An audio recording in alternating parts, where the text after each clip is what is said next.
기도하겠습니다. 하나님 아버지, 이 시간에 하나님의 말씀을 듣기를 원합니다.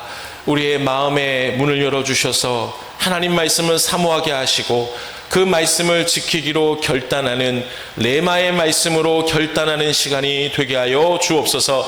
말씀을 듣지 못하게 하는 모든 사단의 세력들을 하나님 다 떠나가게 하시고 물리쳐 주시옵소서. 예수님의 이름으로 기도합니다. 아멘. 우리 준비된 영상 우리 시청하도록 하겠습니다.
며칠 전에 뉴스에서 여러 가지 세탁 세제를 비교 분석한 뉴스를 보았는데요. 가장 세탁이 잘 되는 세제가 제가 이거 홍보하는 거 광고비 받는 거 아닙니다. 퍼실이라는 그 세제가 제일 좋았다라고 하더라고요. 물론 모든 세제가 다 양호하게 잘 깨끗하게 된다라고 하지만 그 중에서 제일 잘 되는 게 퍼실이었고 가성비가 좋은 게 액트였나 아무튼 그렇게 된 것 같아요.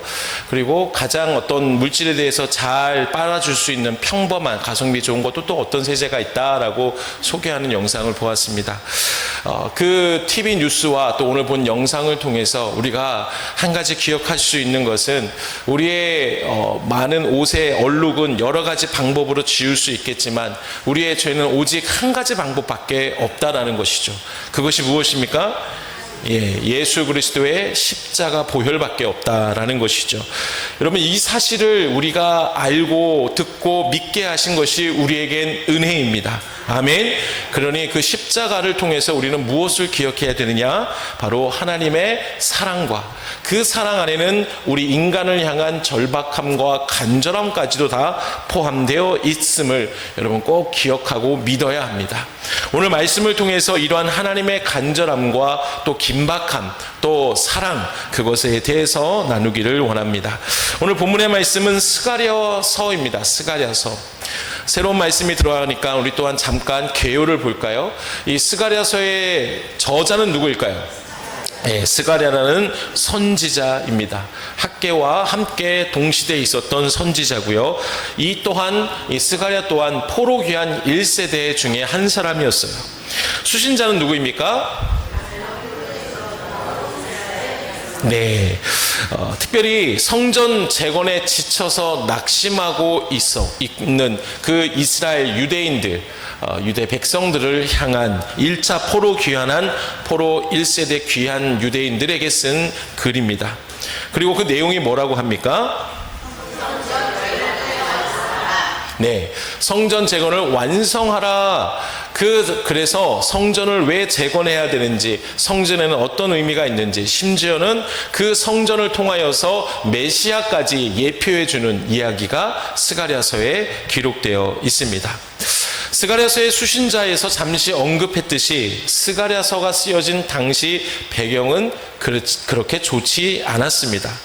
유다 백성들은 BC 586년에 누구에 의해서 멸망을 당합니까? 바벨론에 의해서 멸망을 당하죠. 그리고 하나님의 예언하신 말씀대로 70년이 지난 후 다시 예루살렘으로 돌아오게 됩니다. 그때 그들이 가장 먼저 해야 됐던 것이 성전을 다시 재건하는 일이었어요. 그 전에 솔로몬 성전은 바벨론에 의해서 다 파괴가 됐어요. 아예 다 사라져 버렸어요. 아무것도 없었어요. 근데 이들이 다시 돌아와서 성전을 다시 건축해야 되는데 그만 기초만 놓고 중단되었던 것이죠. 무려 16년간 성전 건축 재건이 중단되었습니다.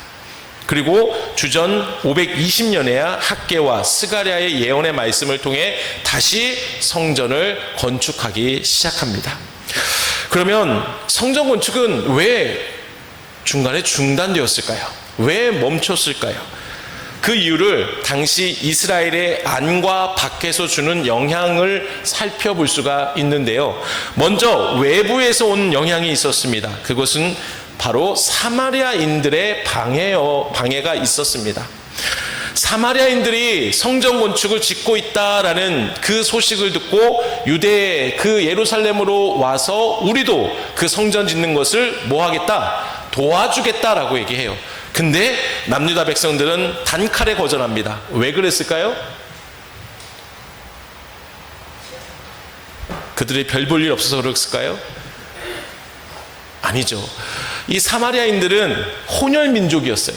그들 안에 이스라엘의 피는 있지만 다른 나라의 피와 섞인 혼혈 민족이었어요. 그래서 그 혼혈 민족 자체만으로 이 남유다 백성들이 거부하는 게 아니라 그 안에는 뭐가 담겨 있냐? 그들의 신앙이 혼합주의에 빠져 있다라는 것. 그러니 거룩한 성전을 짓는데 어찌 그 혼합주의 신앙을 가진 사람들이 동참할 수 있느냐라는 그 생각으로 그들의 도움을 거절한 것이죠. 잘했어요. 그런데 그 다음에 사마리아인들이 어떻게 합니까? 아하, 이놈들 봐라, 우리를 무시하네. 즉시 페르시아로, 바벨론 페르시아로 가서 이 모든 사실을 얘기하는데 거짓말로 고발을 해요. 그래서 페르시아 왕이 명령을 내립니다. 너희 성전을 즉시 성전 재건을 중단하라. 그래서 중단되기 시작한 거예요. 외부적으로는 이런 영향이 있습니다. 그러면 내부적으로는 어떤 영향이 있을까? 먼저 초기의 열정, 우리가 성전 다시 건축해서 하나님의 나라가 되는구나 기대하면 시작됐지만 문제는 성전 기초를 놓았을 때 유다 백성들 중에 일부는 기뻐했지만 일부는 실망했어요.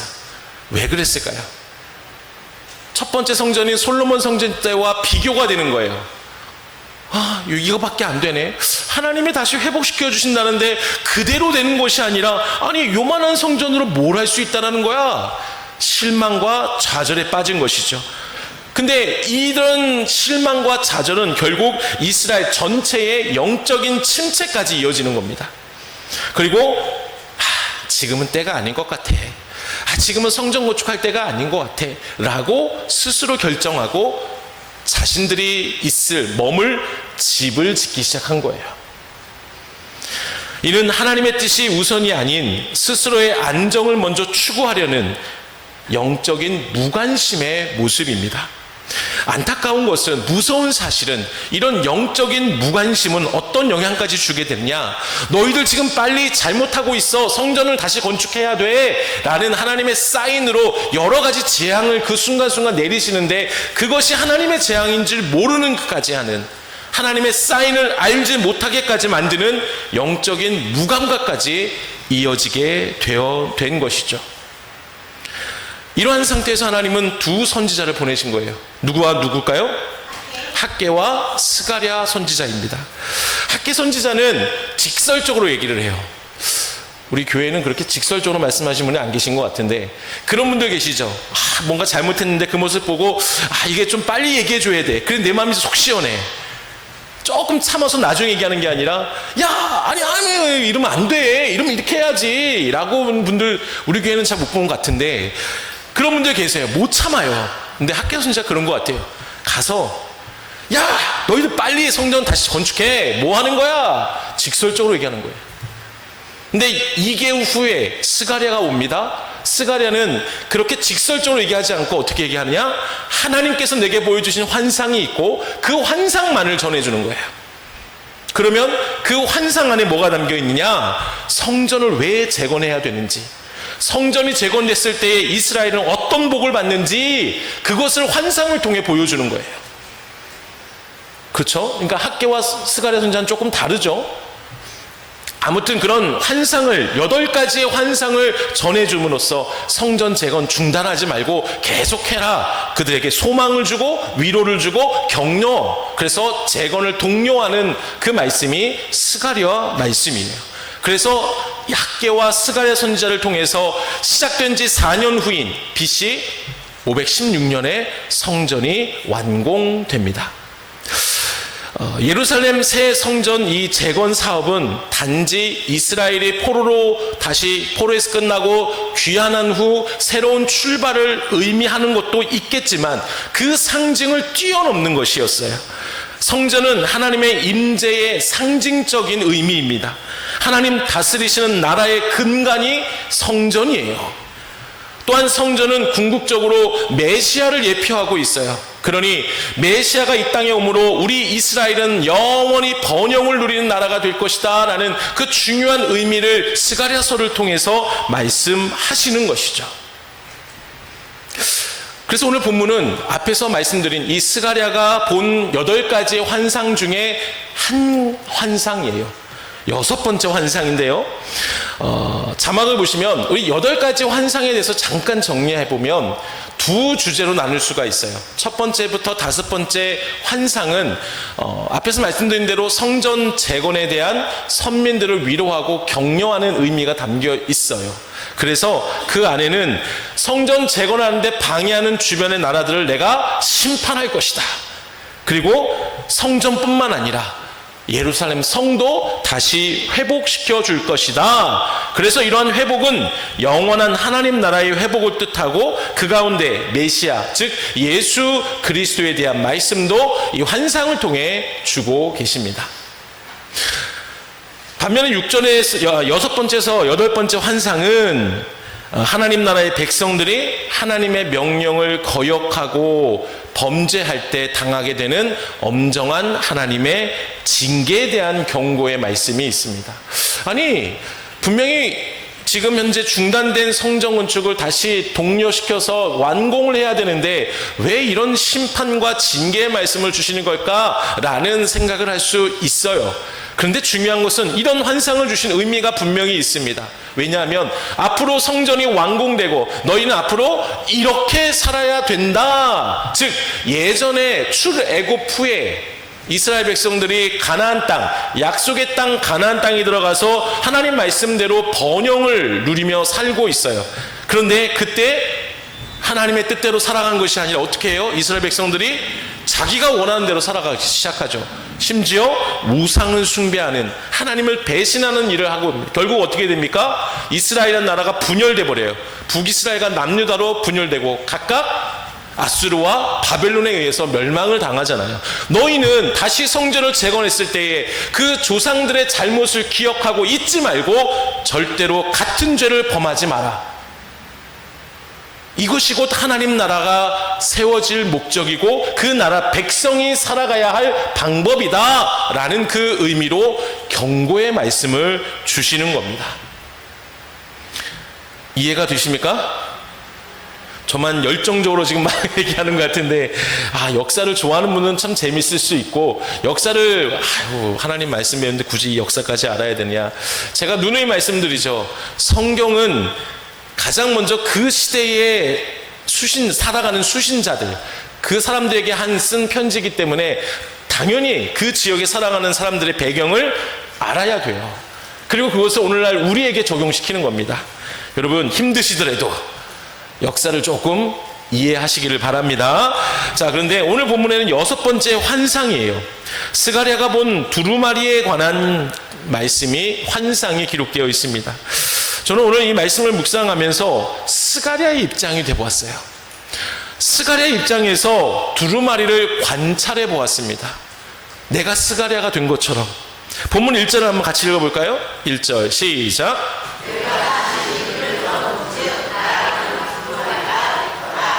아멘. 스가랴가 눈을 들어본 즉 무엇인가 날아갑니다. 그것이 뭐예요?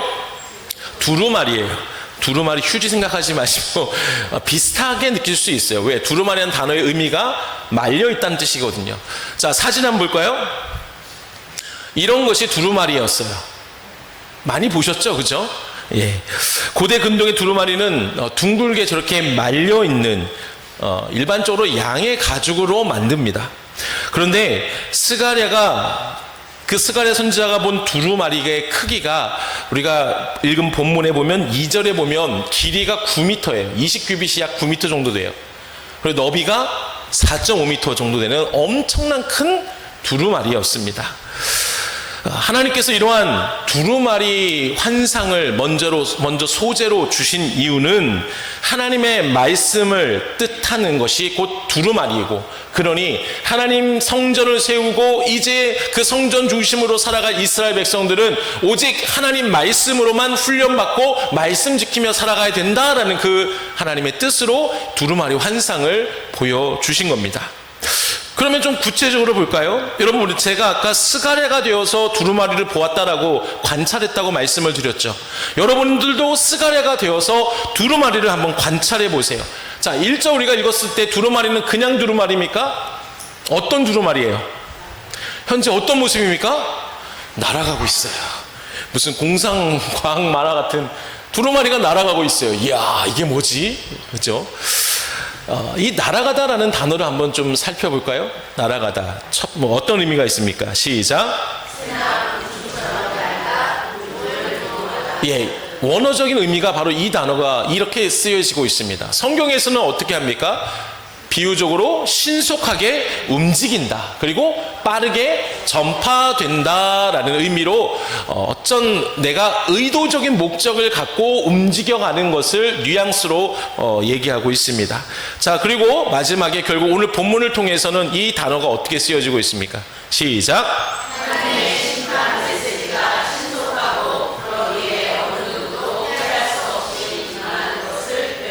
예, 두루마리 안에 우리가 좀 나중에 볼 거지만 하나님의 너희들이 이렇게 살면 안 된다라는 하나님의 심판 경고 메시지가 기록되어 있어요. 자, 그 말씀이 신속하게 날아가고 있어요. 그리고 이것은 날아가다라는 것은 어느 누구도 피할 수 없다, 숨을 수 없다라는 의미를 담고 있습니다. 여러분, 혹시 미국에서 범죄 사건이 일어났을 때 경찰들이 어떻게 움직이는지 보신 적이 있습니까?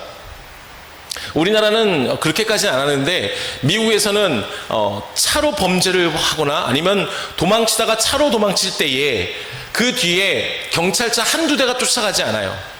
수십 대가 쫓아가요. 수십 대가. 계속 그 범죄자를 잡으려고 경찰들이 노력합니다. 그런데 경찰차만 쫓아가지 않아요. 무엇이 쫓아갑니까? 위에서 뭐가 날아가요. 그죠?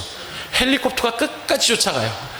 경찰차는 이런저런 장애물 때문에 쫓아가지 못할 경우가 있어요. 하지만 헬기는 그렇지 못, 그냥 쫓아가는 거예요. 그래서 혹시나 경찰차가 놓쳤으면은 헬기가 정확히 어디에 있다라고 다 무전으로 알려줘요. 그래서 저는 그 장면을 보고 내가 만약, 이런 표현 좀 죄송하지만 내가 만약 그 범죄자였다면 헬기가 쫓아왔을 때 그냥 차를 멈추고 문을 열고 두 손 들고 엎드려서 그냥 자복하고 말 것 같아요. 왜? 숨어도 헬기가 보고 있기 때문에 내가 어디 숨을 수가 없는 것이죠. 헬기를 폭파시키지 않는 이상 절대로 숨지 못하는 겁니다. 여러분, 이처럼 하늘을 날아간다라는 것은 신속하고 그래서 어느 누구도 피할 수 없다라는 뜻이 담겨 있어요. 그런데 하나님의 말씀이 기록된 두루마리가 하늘을 날고 있습니다. 이를 통해 우리는 하나님의 말씀이 반드시 이루어지고 거기에 죄는 절대로 우리가 숨길 수 없는 것임을 우리에게 알려주는 것이에요. 좀 더 구체적으로 보면, 여러분, 죄를 숨기고 싶지만 그 죄가 숨을 틈을 주지 않는 것이 바로 하나님의 말씀이라는 거예요. 하나님의 말씀으로 구석구석 우리의 모든 것을 다 보시기 때문에 우리는 죄를 절대로 숨길 수가 없는 것입니다. 히브리서 4장 12절 한번 읽어볼까요? 시작.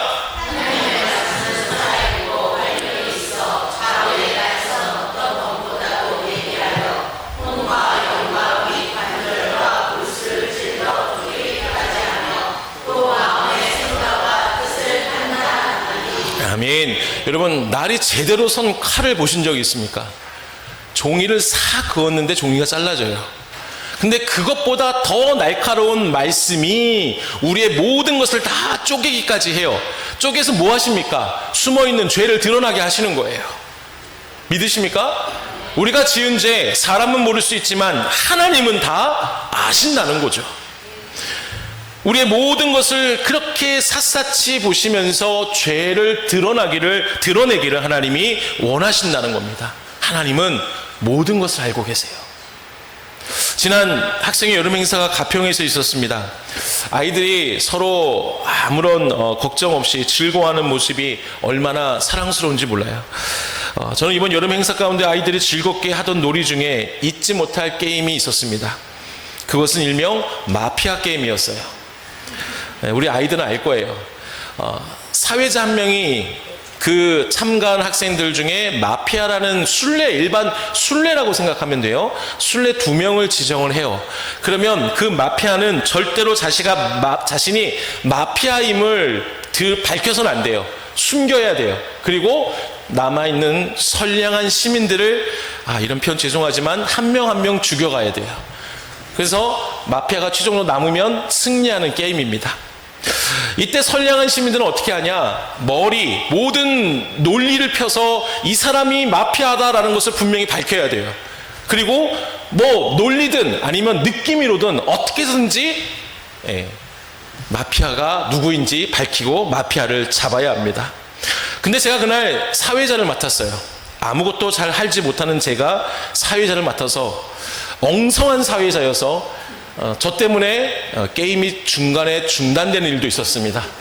하지 말아야 말을 해서 마피아가 누군지 제가 힌트를 주기까지 하고, 아무튼 애들이 욕은 안 했지만 눈으로 저를 바라보는 눈빛이 아주 심상치 않았습니다.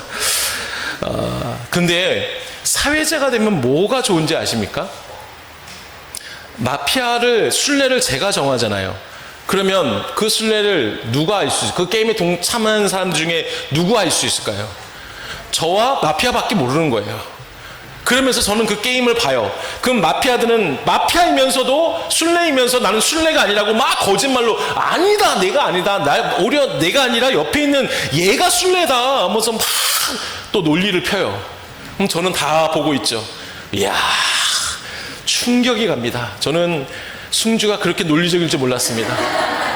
가만히 앉아있던 애인데 그렇게 논리를 펴서 게임을 이끌어가는데 대단하더라고요. 근데 그것은 저에게 충격이었어요. 어떻게 눈 한 번 깜빡이지 않고 저렇게 거짓말을 할 수 있지? 나는 네가 누군지 아는데 너는 어떻게 그렇게 아니라고 말할 수 있지? 근데요, 나중에 그런 생각이 들더라고요.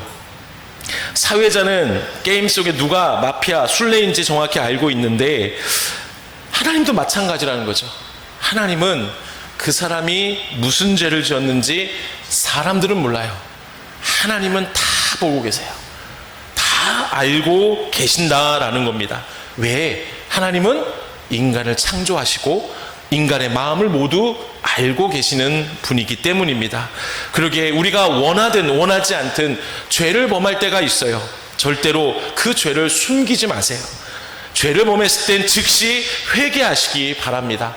왜냐하면 죄의 영향력이 너무나 크기 때문이에요. 죄는 하나님을 멀어지게 만들어요. 우리가 살아갈 수 있는 방법은 하나님과 붙어있는 삶인데 그 하나님과 떨어지게 만드는 게 죄라는 거예요. 그러니 죄를 빨리 해결해야 되지 않습니까?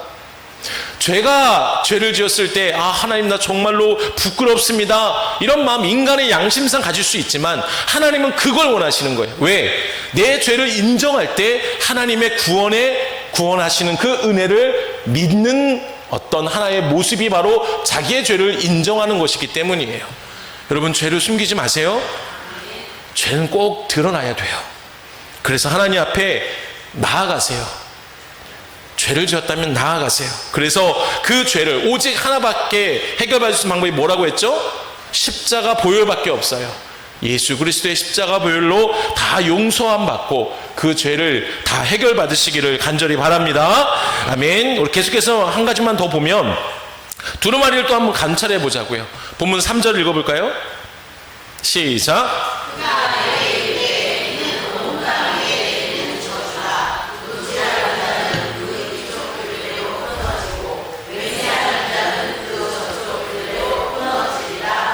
아멘. 여기에는 날아가는 두루마리에 하나님의 심판의 말씀이 이쪽과 저쪽, 즉 양쪽에 기록되어 있다라는 것을 알려줍니다. 도둑질하는 자와 거짓으로 맹세하는 자가 모두 땅 위에서 말끔히 제거된다라는 하나님의 엄중한 말씀이에요. 오늘 본문의 역사적 배경을 보면 바벨론 포로에서 귀환한 유다 백성들이 성전 건축을 재개했습니다. 그런데 중요한 것은 성전 재건함으로 그들의 어떤 외형적인 회복은 다시 진행되고 있음을 보여주지만 여전히 그들 안에는 아직도 해결받지 못한 죄가 있었다는 거예요. 도둑질과 거짓 맹세와 불법이 그들의 삶에 만연했습니다. 도둑질과 거짓 맹세는 십계명에서 제8계명과 제3계명이죠.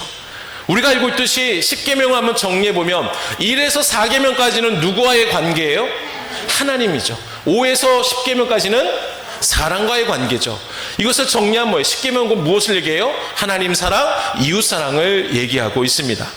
그러므로 학자들은 오늘 본문 3절에 기록된 두루마리에 쓰여진 이 유다 백성들 안에 만연했던 이 도둑질과 또 거짓 맹세의 죄는 이것은 각각 십자가를 대표하는 죄로서 결국 이스라엘 백성들, 즉 유대인들이 하나님 보시기에 십계명 전체를 현재 거역하고 있다라는 것을 얘기해주고 있음을 학자들은 말하고 있습니다. 그래서 이러한 죄에 대한 하나님의 심판의 경고가 두루마리에 기록되었는데 심지어 한쪽 면에만 기록된 게 아니라 반대편에도 그 죄에 대해서 하나님이 심판하실 것이다 라고 기록하고 있습니다.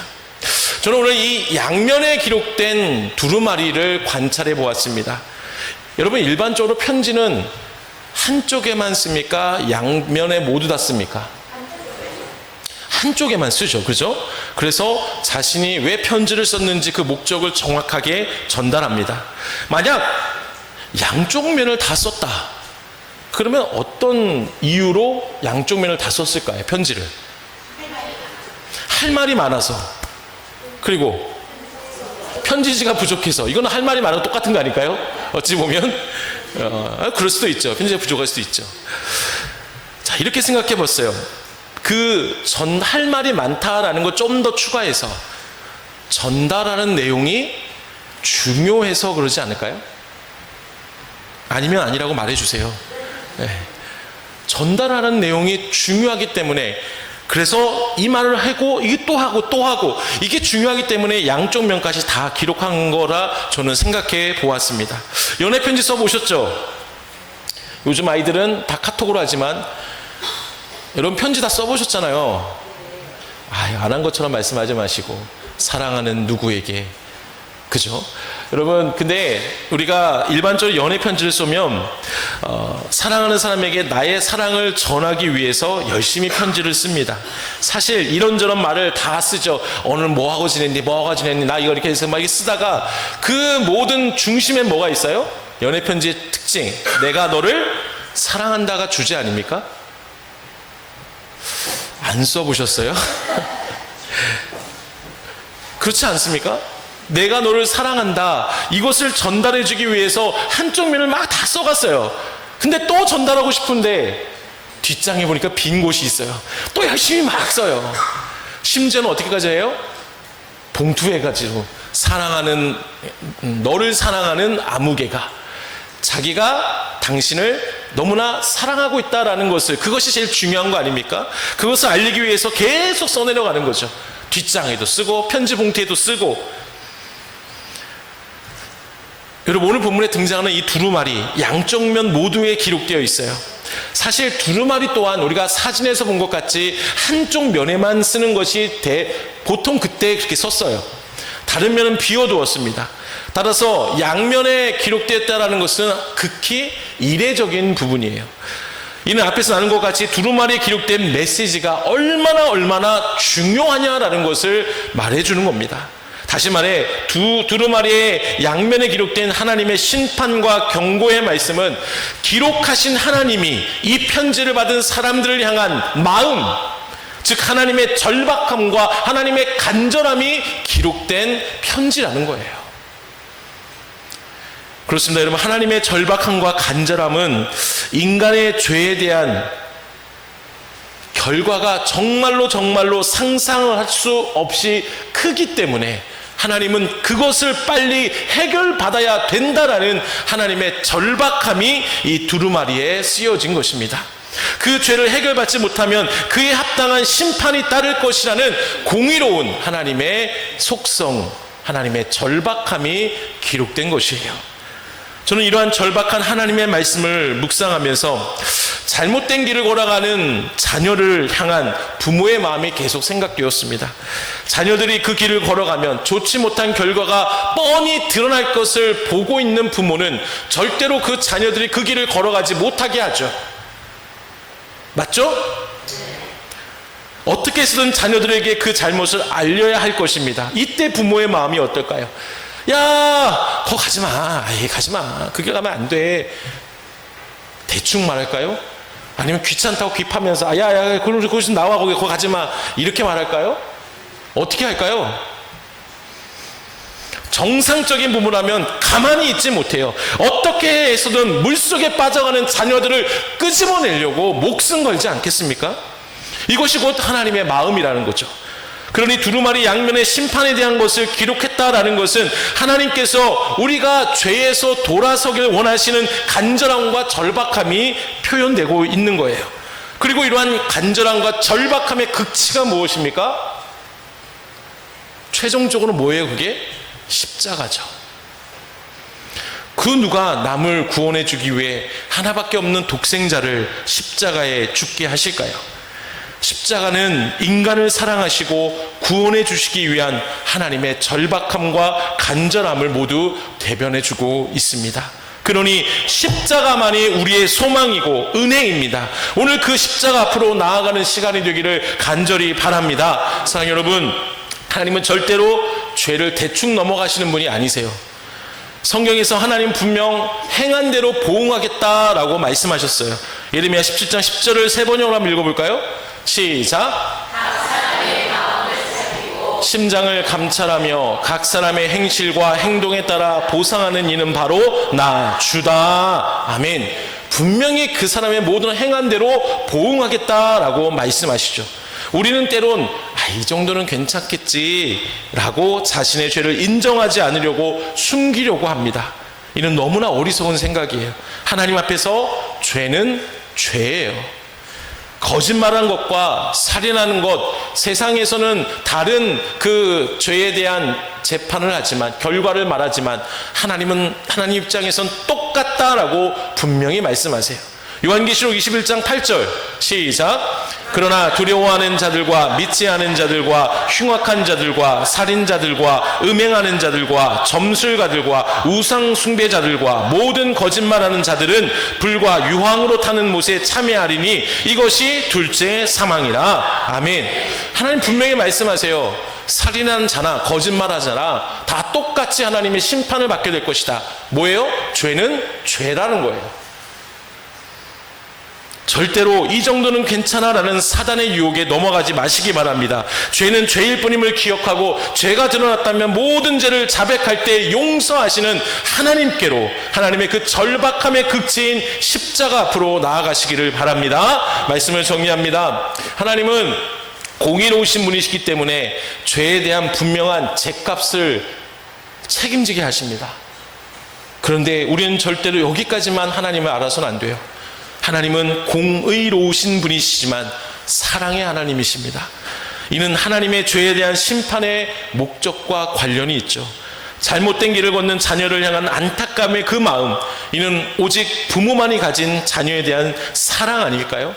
이러한 사랑이 곧 하나님의 심판의 목적과 연결됩니다. 하나님의 심판의 목적은 인간을 멸망시키려고 재앙을 내리신 것이 아니라 인간을 다시 구원해 주시려는 사랑에 있음을 믿으시기를 바랍니다. 그래서 그 죄를 해결받아 회복해 주시려는 최종 목적이 바로 두루마리에 쓰여진 심판과 경고이라는 것이죠. 하나님께서 우리의 숨기고 싶은 죄를 계속 드러나도록 하시는 이유가 하나님의 그 사랑이 담긴 최고의 결정적인 그 은혜다라는 것을, 왜 자꾸만 하나님 내 죄를 드러나게 하십니까? 라고 하나님께 불평하는 게 아니라 드러내어서 해결해 주시고 회복해 주시기려는 하나님의 목적이 있음을 믿고 숨기지 말고 회개의 자리로 나아가시기 바랍니다. 그래야 우리가 살 수 있어요. 하나님과 가까이 붙어 살 수 있습니다. 그래서 하나님 주시는, 하나님께 붙어 살 때 주시는 평안과 기쁨과 감사가 충만한, 평강이 충만한 우리 모두의 삶이 되기를 주님의 이름으로 축원합니다. 우리가 말씀을 기억하면서 함께 결단하기를 원합니다. 이 시간에 마음에 찔림이 있다면 하나님께 나아가는 시간 되기를 소망합니다. 우리의 죄를 해결받고 구원의 즐거움을 회복하는 그런 시간이 되기를 소망합니다. 믿음으로 구원의 하나님께 나아가는 귀한 시간이 되기를 간절히 바랍니다. 찬양합니다.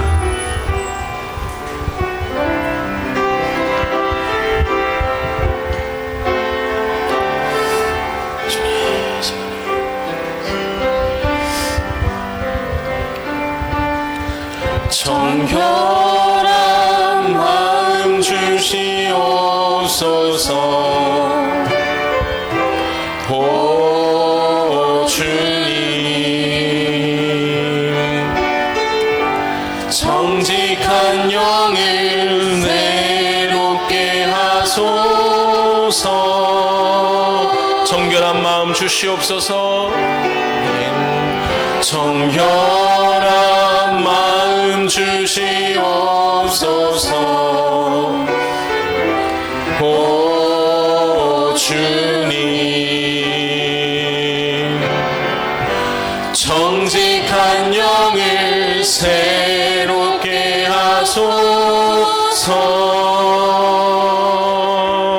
나를 주님 앞에서, 나를 주님 앞에서 멀리 하지 마시고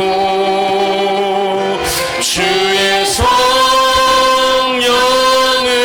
거두지 마옵소서. 그 구원의 기쁨, 그 구원의 기쁨 다시 회복시키시고 변치 않는 마음 내 안에 주소. 다시 한번 찬양할까요? 나를 주님 앞에서 멀리하지 마시고, 나를 주님 앞에서 멀리하지 마시고 주의 성령을 거두지 마옵소서. 그 구원의 기쁨, 그 구원의